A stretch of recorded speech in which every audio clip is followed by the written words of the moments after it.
জুলাই বিপ্লবের ঘোষণাপত্রকে সামনে রেখে আগামী 6 থেকে 11 জানুয়ারি সারা দেশে জনসংযোগ করবে বৈষম্য বিরোধী ছাত্র আন্দোলন ও জাতীয় নাগরিক কমিটি।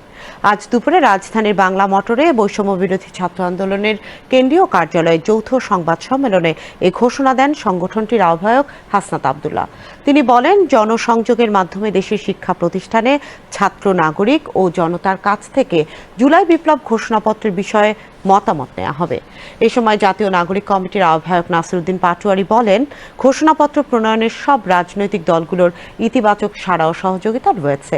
মানুষের আশা আকাঙ্ক্ষার প্রতিফলন ঘটাতে বিপ্লবের ঘোষণাপত্র প্রণয়নে সবাইকে ঐক্যবদ্ধ হওয়ার আহ্বান জানান তিনি। সেটি ঘোষণা করার জন্য আমরা দাবি জানিয়েছি।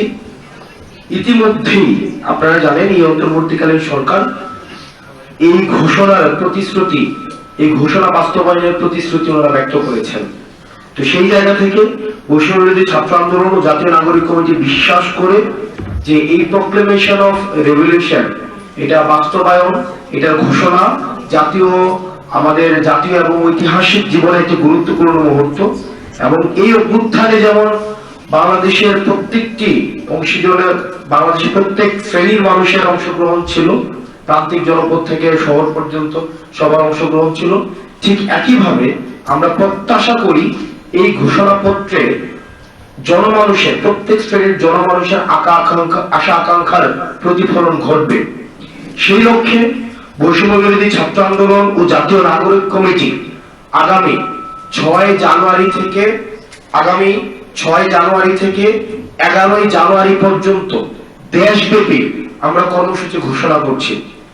এই কর্মসূচিতে আমরা দেশব্যাপী জনসংযোগ কর্মসূচি বা মানুষের কাছে যাওয়া, বা আমরা কর্মসূচি ঘোষণা করছি যেখানে আমরা মানুষের কাছে লিফলেট বিতরণ করব, আমরা সমাবেশ করব এবং বিভিন্ন মাত্রার জনসংযোগ করব। বৈষম্য বিরোধী ছাত্র আন্দোলনের নেতৃত্বে জাতীয় নাগরিক কমিটির উদ্যোগে আমরা প্রত্যেকটি পাড়ায়, মহল্লায়, স্কুল, কলেজ, ইউনিভার্সিটি, শ্রমিক কলকারখানায়, সব জায়গাতে একযোগে বাংলাদেশ ব্যাপী ঘোষণাপত্র সত্য উদযাপন করব, যেখানে মধ্য দিয়ে আমরা বাংলাদেশের নতুনভাবে জাতির সামনে একটি পরিকল্পনা উপস্থাপন করব, জনগণের কাছে যাব এবং জনগণকে কানেক্ট করব।